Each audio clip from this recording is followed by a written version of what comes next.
evening and welcome. My name is Maria Dankel, advisor to New Yorkers for Competitive Elections. Our group is founded by the great Sal Albanese, who's here. I hope everybody knows Sal. So Sal's going to be telling you all about Final Five and open primaries, a way to transform our political system so that we can franchise every voter in New York. So that's something we all want to do, and this is our launch event. So welcome all of you to this launch event this evening. So I want to thank a number of people before we get going with the program, starting with our core committee. So please, if you're on the core, New Yorkers for Competitive Elections, please just raise your hand. And if anybody has any questions, please see them. So this is a team effort tonight. And thank you so much for Nelson Graff for hosting us and Gina Newman for arranging this, and for members of our launch committee. They're in our program, and thank you all for supporting our event tonight. I also just want to make a big shout out to our co-sponsors tonight, Veterans for Political Innovation, Open Primaries, Righteous Media, the New York Forward Party, and Independent Americans with Paul Rykoff. And so now it is my great privilege to introduce you to our founder, Sal Albanese. Sal is a former member of the New York City Charter Revision Commission and is a 15-year member of the New York City Council, 1982 to 1997. He has been instrumental in many of the great policies that have contributed to New York City's success and renaissance, and we're fortunate to have him leading our efforts. And frankly, if Sal was mayor 8 years ago, we probably wouldn't be here tonight. So there's a silver lining in that. But it's my pleasure and honor to introduce Sal. Thank you. Thank you, Maria, and for that great introduction. Probably overrated, but thank you. I'd like to thank Maria for the great work she's done in organizing this launch. This stuff is not easy, and Maria, you did a great job. Thank you so much. I also want to thank all of the committee members on the launch for their effort in making tonight a success.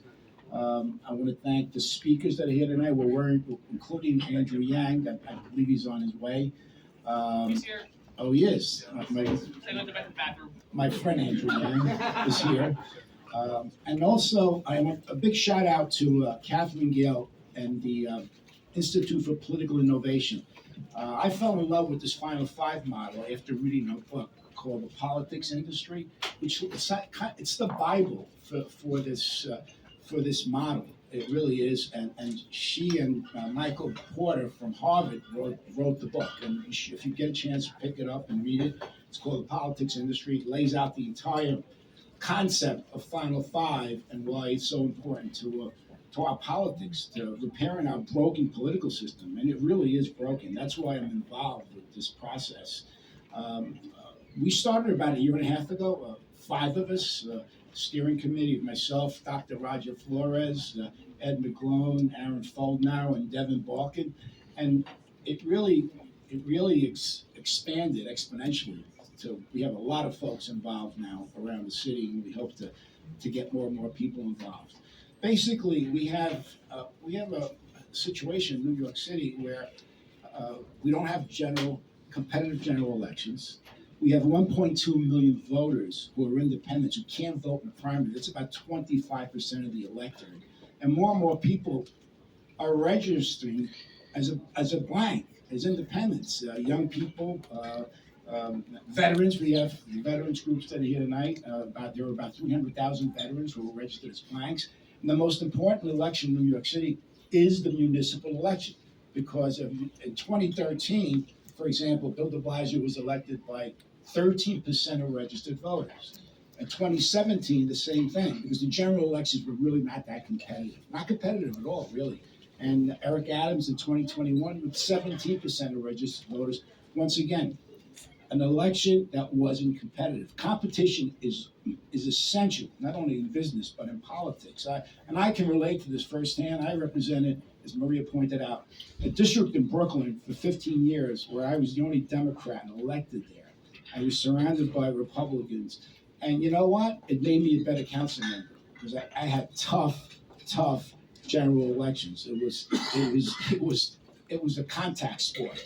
but it made me more responsive. I think I would be responsive anyway, but the competition is very, very, very important. And what we have with these closed primaries is a situation where hardcore partisans and political machines control the outcome. Therefore, when you get elected under those circumstances, you're not really, you're governing on behalf of a small slice of the population rather than the majority of New Yorkers. What Final Five does is it's open primary. Anyone can run. All registered voters can vote in that election. And top five go to the general election in November. And we're moving to have ranked choice voting in the general election so that the person that gets elected is elected by the majority of New Yorkers. And that's about governance. All of this is, forget about the mechanics. At the end of the day, what we want is good governance. We want the city to run properly, to attract the best talent. And the way to do that is by really revamping the system. And this is true across America. I know Andrew will talk about that in a little while. But we have extreme polarization. Really, I've never seen anything like it. I've been around a long time. I've never seen the height of this effort of people. Really, it's almost a death struggle, and folks are in these closed primaries are responding to the most extreme circumstances on the right and the left, because if they don't, they'll lose a primary. So you go into office, whether it be the House of Representatives, the City Council, with a small slice of the electorate, and you got to cater to those people. Otherwise, you're going to be out of office, and that's terrible for governance, and we're not really solving problems unless we revamp the system. And this is a perfect model.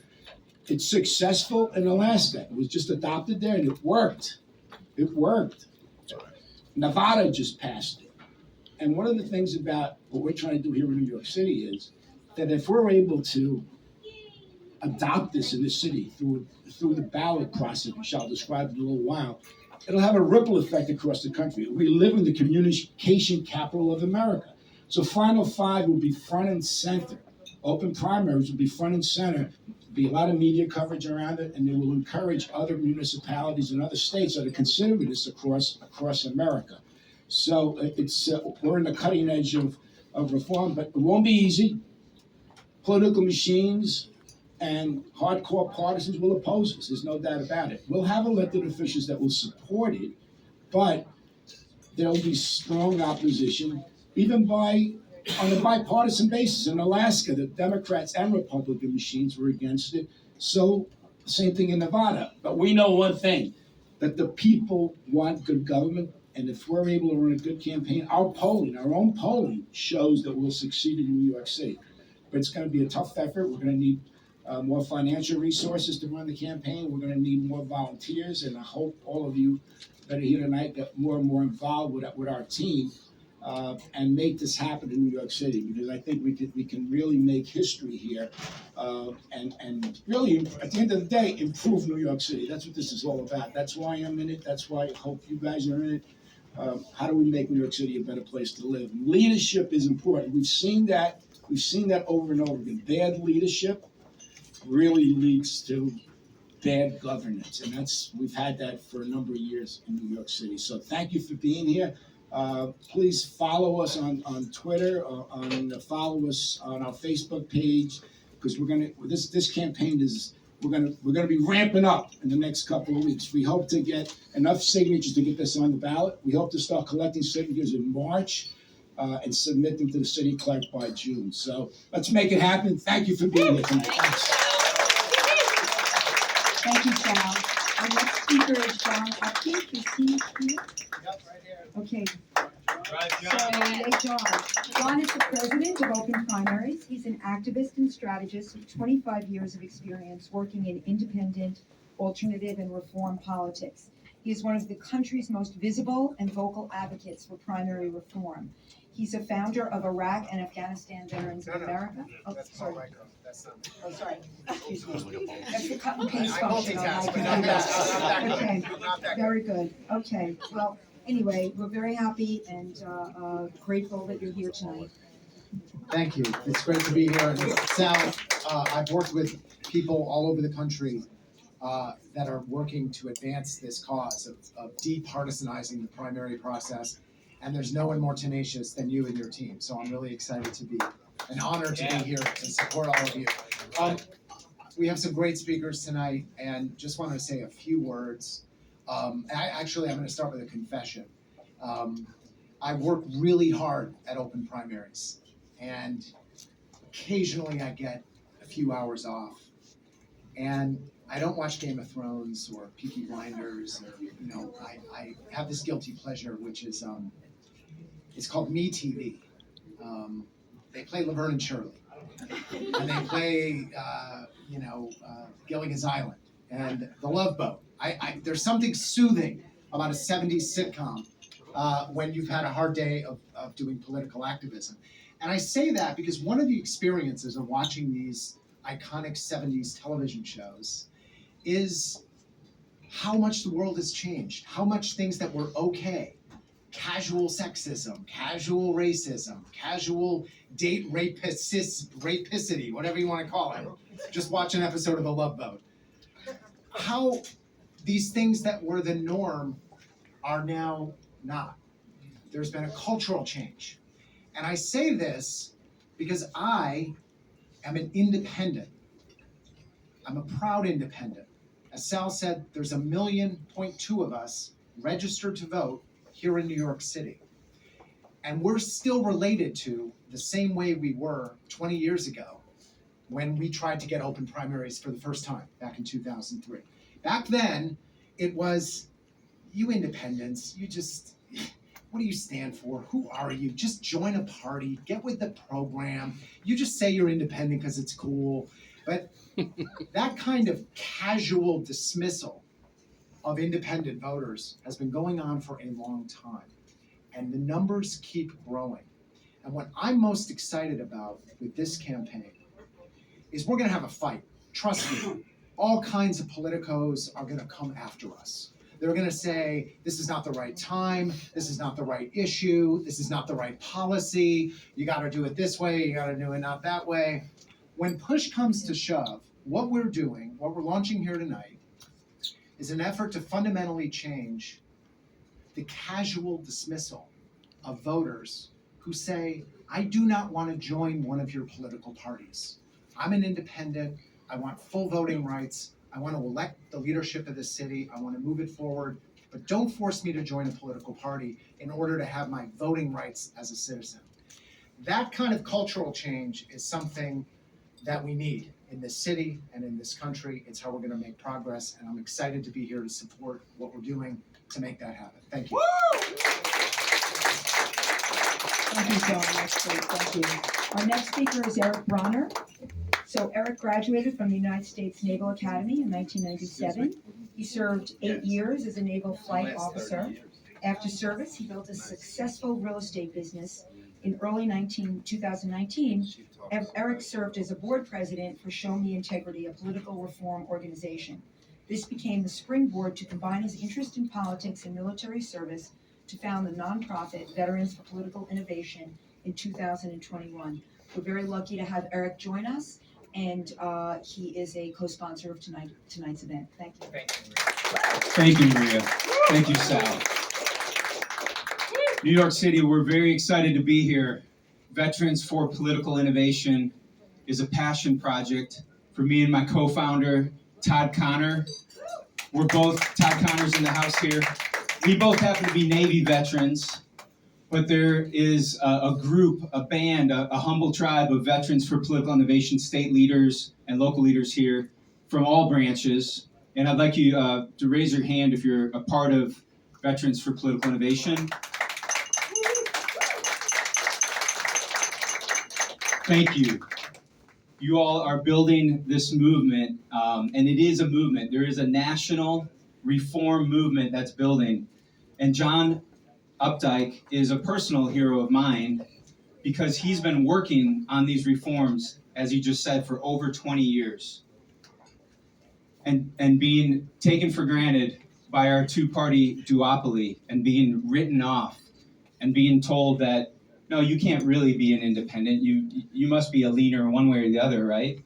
Well, let me tell you something. Close to 50% of veterans don't identify with either major political party. We're independent, and we're sick and tired of being treated like second-class citizens in our own democracy.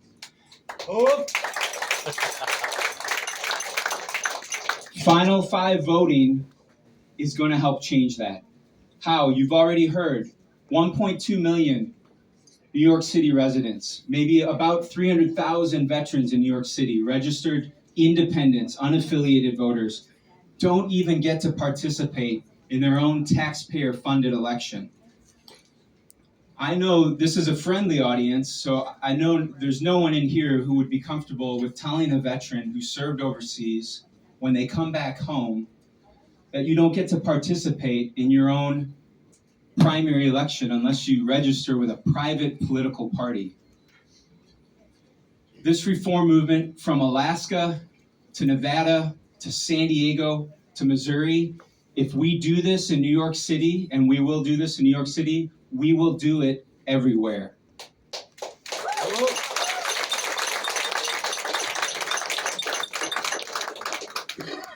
And so Veterans for Political Innovation was founded in 2021 because we believe the movement needs trusted messengers.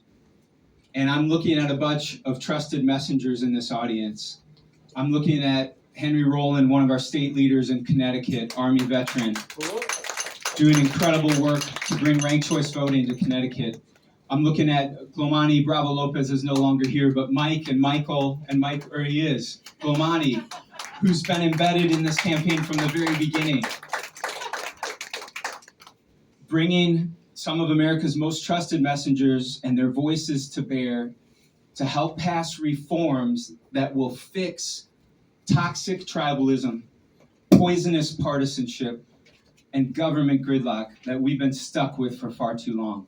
So we're excited to be here tonight in New York City. We're excited to get this mission done, and this is a tradition I'm starting where veterans, you raise a glass, all of us, everyone in the room, because everyone in this room is now a messenger.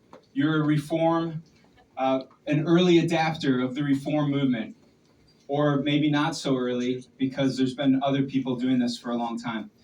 But in the words of Abraham Lincoln, who was in New York City, February 1860, for his Cooper Hall address, and it's a chapter in the new John Meacham book, it's fantastic, called Right Makes Might. What this movement needs, yes, it's going to take a lot of money. Yes, it's going to take a lot of wisdom. It's going to take people who know that the right mission at the right time is a powerful message that can change, fundamentally change the system for good. And so here it is, raise a glass. Let us have faith that right makes might. And in that faith, let us, till the end, do our duty as we understand it. This is our duty to get Final Five voting passed. Sal, thank you so much. Maria, the entire campaign team. Let's get Final Five voting passed in New York City this November. Thank you, that's great. I mean, with leaders like this, how could we not be successful? So we have two more great leaders to speak tonight. Paul Rykoff is an Army veteran, president of Righteous Media, and host of Independent Americans with Paul Rykoff. Paul, he's a writer, social entrepreneur, activist, and veteran of the United States Army and the Iraq War. So with that, I'd like to introduce Paul. Thank you very much. Happy New Year. I'm also Sal Albanese's stunt double. Proud to be here. This is personal for me, it's patriotic for me, and it's about the future for all of us. I'm a 9/11 first responder. I'm an Army vet. I served this city, I served this country, I served this state. Yeah, but hold it. But I can't vote in our fucking primaries. That is bullshit. And this is New York. I'm gonna curse. That's part of who I am and who we are. It's the truth. In my view, it's bullshit. It's shameful. It's dysfunctional. And it's un-American. And for me, that's really what it's all about. Because whether you served in the military, you're an activist, you're a public servant, you've served this country, and you've served something greater than yourself. And this is a moment where our country is in trouble. We all know that. That's why you do the work. That's why you're here. And it's time for people to answer the call. And it's time for everyone to answer the call and to be empowered to do it. And the fact that 50% of veterans call themselves independents is a clarion call for the future. These are people who put their country ahead of their party. There were no divisions when we were overseas. There were no divisions when we were in the streets. There was no divisions when we were on the pile at Ground Zero. We were all together. On 9/11, we as New Yorkers were all united. That's the spirit of this city. That's the spirit of this state. That's the spirit of this country. And in my view, it's the spirit of the future. So independents are the future. There's no I in team, but there's an I in America. And we are the future for this country, and people are calling out for it. And I'm so inspired to see so many people here. I want to congratulate Maria and Glomani and everyone else on putting this together, because starting anything is really hard. We know that in the veterans community. I'm excited to see so many people from IAVA here. 20 years or so, we started a movement for the new veterans community.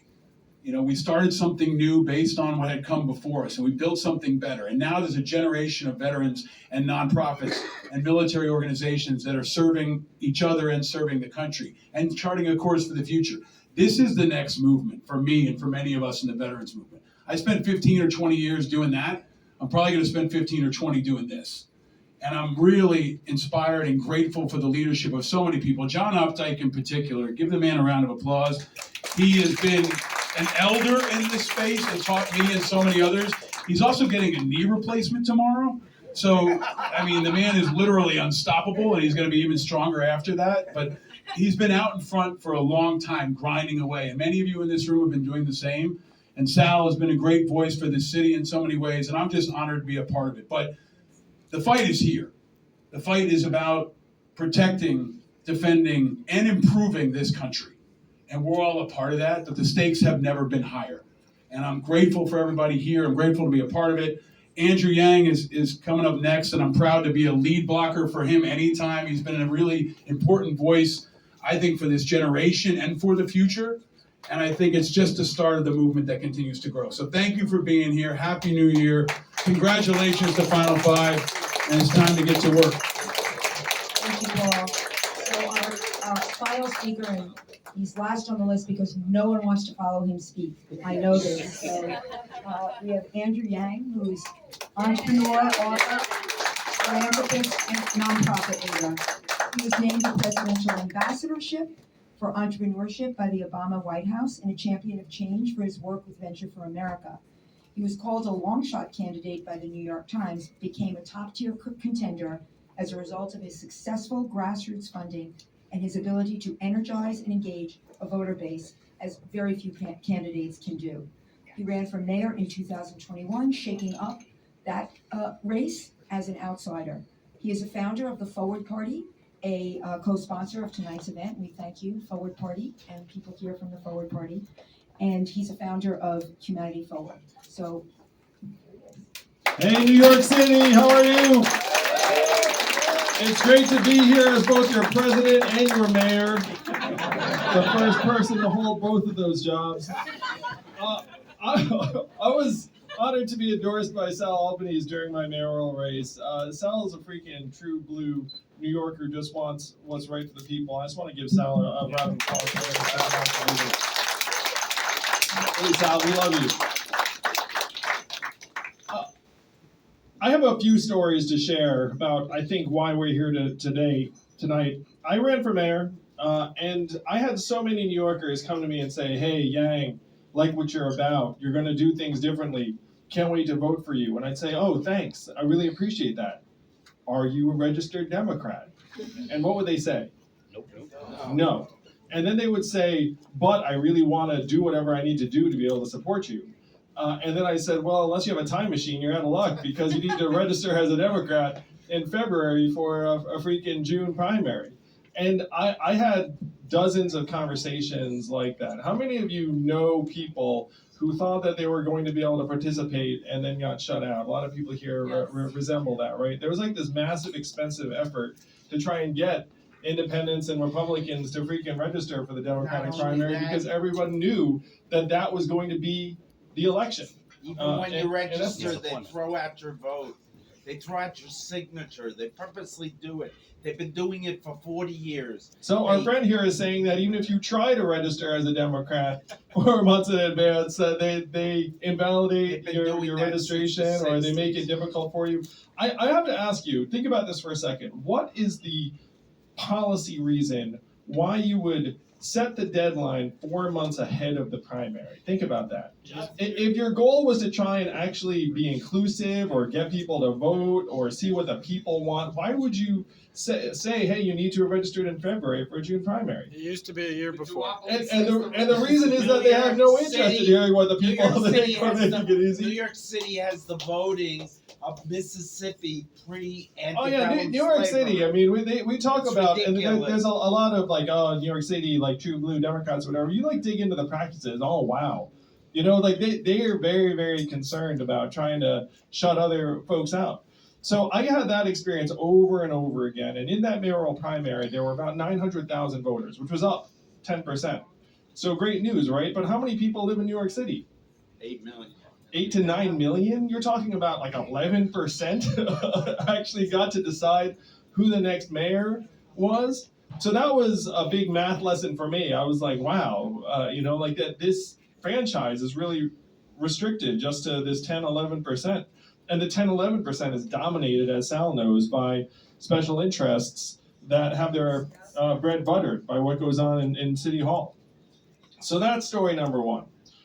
Story number two is what happened in Nevada over this past cycle. So I was in Nevada campaigning. And Nevada, if you weren't a part of it, wow, it was like a great, great freaking story. So here was the first advertisement in the Nevada campaign to try and open up the primaries. It was a military veteran speaking straight to camera, saying, I went across the world, fought for the country, sacrificed for the country, and I'm not allowed to vote in my own election. And I think that's wrong. And so if you saw that ad and you were in Nevada and you were like, wow, it's pretty hard to argue with that. You know, so like, why can't this guy vote? So this was called Question 3 in Nevada. And what do you think the Democratic Party said about Question 3 in Nevada? Shoot it Oh down. no. They were like, no, it's bad, it's bad. And then when you were actually had to ask them, it's like, why do you not like this? They said it's going to be confusing for voters. That was their rationale. They're like, too confusing. And so when I was in Nevada campaigning for Question 3, people would show me text messages from the Democratic Party saying, vote no on Question 3 because it'll be too confusing, it'll make elections like more complicated and cumbersome. And happily, the people that were showing me these text messages would say to me, what is this bullshit? You know, like I can't choose who I want to vote for. And though the Democrats spent 7 figures trying to fight Question 3, the people of Nevada raised their hands and said, we want to vote for whoever we want. Which I'm going to suggest to you all is exactly what's going to happen in New York City if we get this on the ballot. Because the people know. The people can sense that there's a machine trying to separate them from being able to determine our own future. The third story I'm going to tell is about what happened here in New York this past cycle. Well, so the Democrats overreached when they were drawing district lines. We all got to enjoy that one. You know, really, they drew such egregious lines that a Democrat-appointed judge was like, oh no, this is too extreme. And that's why you ended up with like member-on-member races. You had much more competitive districts that were drawn like geometric shapes as opposed to like weird fucking, you know, like a snake that tries to like get in this neighborhood or whatnot, like the, you know, the Democratic version. You know what I mean? Like instead, the new maps were like line, block, block, block. And so you actually wound up with a lot more competitive elections. And there was something of a revolt in New York State. And I'm going to suggest it was not really for love of the Republican Party necessarily or what was going on. What was it? It was frustration.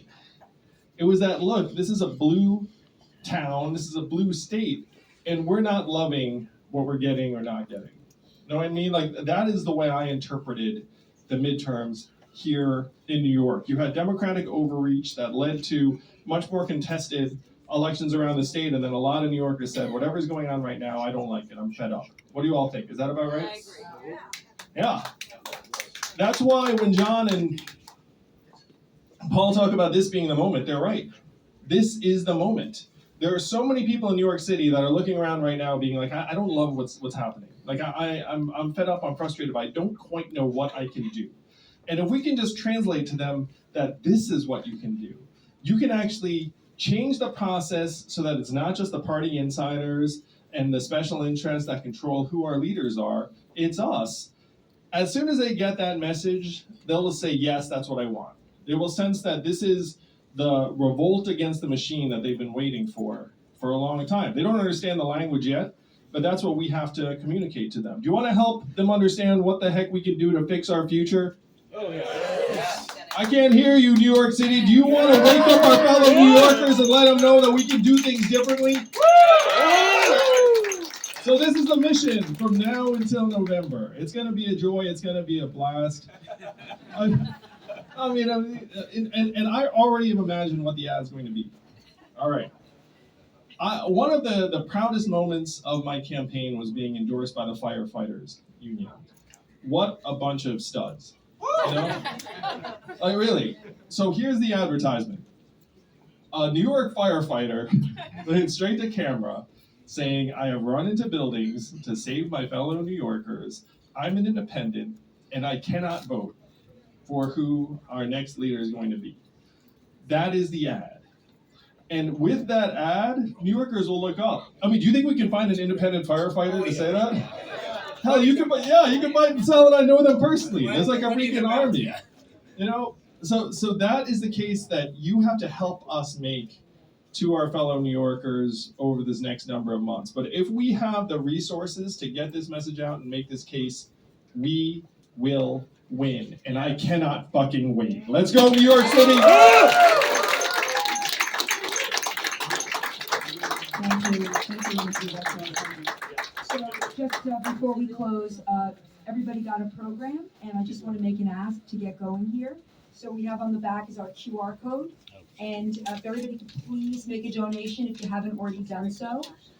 This is a way that we can send a message that we have numbers, we have volume, we have people who are really behind this. So please, of any amount, we really need you to step up and just make a donation. It's really important. And before we close, I just want to say a big shout out to our team who helped organize this. Danielle, who's right here, and me. We have Aaron folding hours back there. And our people at the front door, we have Annie, Alex, and Michael, and our bartenders. So thank you all for everybody for working tonight and making this such a great event. We appreciate every one of you. And it's like that often. Thanks for coming.